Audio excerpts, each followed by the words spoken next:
Hara Hara Mahadeva Shambho Shankara. Welcome to Rojasri Daivadarshan channel. Karthika మాసం మొదటి సోమవారం ఖమ్మంలోని స్వయంభూ గుంటుమల్లేశ్వర స్వామి ఆలయ చరిత్ర గురించి తెలుసుకుందాం. ట్రంక్ రోడ్లో ఉన్న ఆలయం ఇది. ఛానల్ నచ్చితే లైక్ చేయండి ఫ్రెండ్స్, సబ్స్క్రైబ్ చేసుకోండి ప్రతి ఒక్కళ్ళు, కామెంట్ చేయండి ఫ్రెండ్స్. చూడండి వీడియో. ఓం నమ శివాయ. అతి పురాతన అపురూప శివధామం ఈ క్షేత్రం. శివుడు స్వయంభువుగా ఆవిర్భవించిన ఈ దివ్యాలయంలోకి అడుగెడదాం పదండి.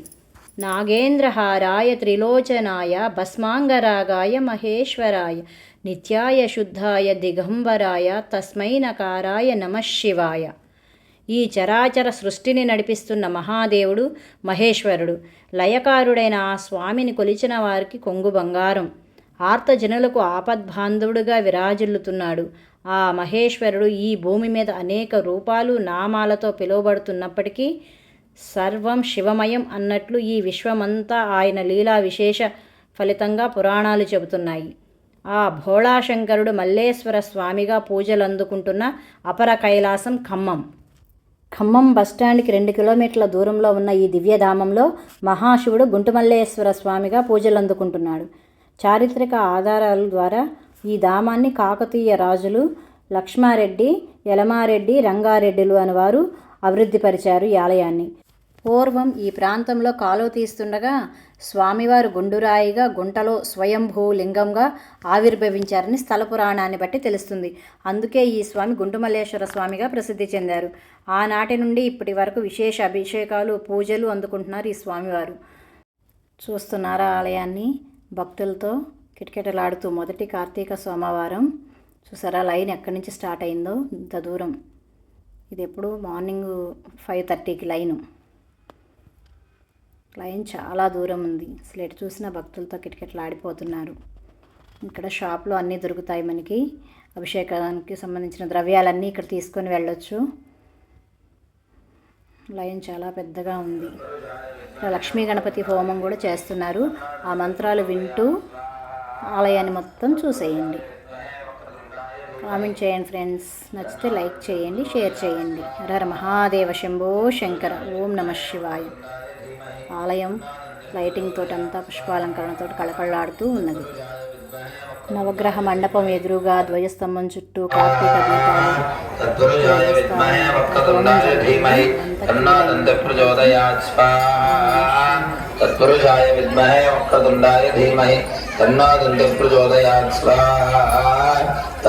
ఇక్కడ అయ్యగారు కూర్చుని ముఖమండపంలోనే స్వామివారికి శివరాత్రికి కానీ ఇంకా కళ్యాణాలు ఎప్పుడు జరగాలన్నా అక్కడే జరుగుతాయి. ముఖమండపంలో అలంకరణ చేసి కళ్యాణాలు చేస్తుంటారు అక్కడ స్వామివారి కళ్యాణం. పురుషాయ విద్మహే వక్రతుండాయ ధీమహి తన్నో దంతిః ప్రచోదయాత్ స్వాహా. తత్పురుషాయ విద్మహే వక్రతుండాయ ధీమహి తన్నో దంతిః ప్రచోదయాత్ స్వాహా. తత్పురుషాయ విద్మహే వక్రతుండాయ ధీమహి తన్నో దంతిః ప్రచోదయాత్ స్వాహా. తత్పురుషాయ విద్మహే వక్రతుండాయ ధీమహి తన్నో దంతిః ప్రచోదయాత్ స్వాహా. తత్పురుషాయ విద్మహే వక్రతుండాయ ధీమహి తన్నో దంతిః ప్రచోదయాత్ స్వాహా. తత్పురుషాయ విద్మహే వక్రతుండాయ ధీమహి తన్నో దంతిః ప్రచోదయాత్ స్వాహా. తత్పురుషాయ విద్మహే వక్రతుండాయ ధీమహి తన్నో దంతిః ప్రచోదయాత్ స్వాహా. తత్పురుషాయ విద్మహే వక్రతుండాయ ధీమహి తన్నో దంతిః ప్రచోదయాత్ స్వాహా. తత్పురుషాయ విద్మహే వక్రతుండాయ ధీమహి తన్నో దంతిః ప్రచోదయాత్ స్వాహా. తత్పురుషాయ విద్మహే వక్రతుండాయ ధీమహి తన్నో దంతిః ప్రచోదయాత్ స్వాహా. తత్పురుషాయ విద్మహే వక్రతుండాయ ధీమహి తన్నో దంతిః ప్రచోదయాత్ స్వాహా. తత్పురుషాయ విద్మహే వక్రతుండాయ ధీమహి తన్నో దంతిః ప్రచోదయాత్ స్వాహా. తత్పురుషాయ విద్మహే వక్రతుండాయ ధీమహి తన్నో దంతిః ప్రచోదయాత్ స్వాహా. తత్పురుషాయ విద్మహే వక్రతుండాయ ధీమహి తన్నో దంతిః ప్రచోదయాత్ స్వాహా. తత్పురుషాయ విద్మహే వక్రతుండాయ ధీమహి తన్నో దంతిః ప్రచోదయాత్ స్వాహా. తత్పురుషాయ విద్మహే వక్రతుండాయ ధీమహి తన్నో దంతిః ప్రచోదయాత్ స్వాహా. ఇక్కడ శ్రీ దక్షిణామూర్తి స్వామివారు ఉన్నారు. శ్లోకం చదువుకుందాం స్వామివారిది. ఓం గురవే సర్వలోకానాం భిషజే భవరోగిణాం నిదయే సర్వ విద్యానాం దక్షిణామూర్తయే నమః. ఓం శ్రీ దక్షిణామూర్తయే నమః. ఈ శ్లోకానికి అర్థాన్ని తెలుసుకుందాం. మనకు ఏ స్తోత్రములు ఎలా చదవాలో తెలియక సమస్యలను ఎదుర్కొనే శక్తి లేనప్పుడు ఒక దక్షిణామూర్తి స్వామి స్తోత్రం సంపూర్ణంగా సకల సమస్యలను పరిష్కారం చూపుతుంది. ప్రతిరోజు ఉదయాన్నే తదేకంగా స్వామివారిని చూస్తే చాలు బుద్ధిమాంద్యం తొలగిపోతుంది. అలానే విద్యలో ముందుంటారు.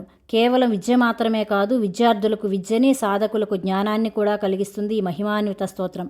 ప్రతిరోజు చదువుకుంటే చాలా మంచిది. ఓం శ్రీ దక్షిణామూర్తయే నమః. స్వామివారి ఆలయం ధ్వజస్తంభం. ఆలయం చూసారా, ఇది లోపల వైపు గుంటుమల్లేశ్వర స్వామివారితో పాటు స్వయంభూ స్వామివారితో పాటు అనేక ఇతర దేవతామూర్తులు కూడా ఉన్నారు. ఇంకా ఇక్కడ దర్శనం చేసుకుని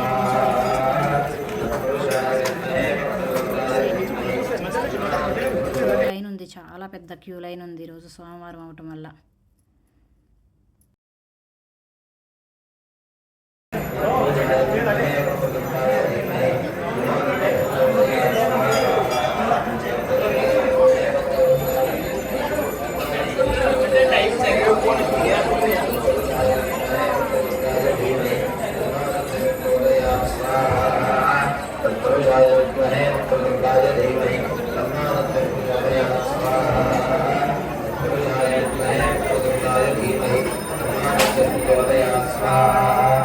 తత్పురుషాయ విద్మహే వక్రతుండాయ ధీమహి తన్నో దంతి ప్రచోదయాత్ స్వాహా. తత్పురుషాయ విద్మహే వక్రతుండాయ ధీమహి తన్నో దంతి ప్రచోదయాత్ స్వాహా.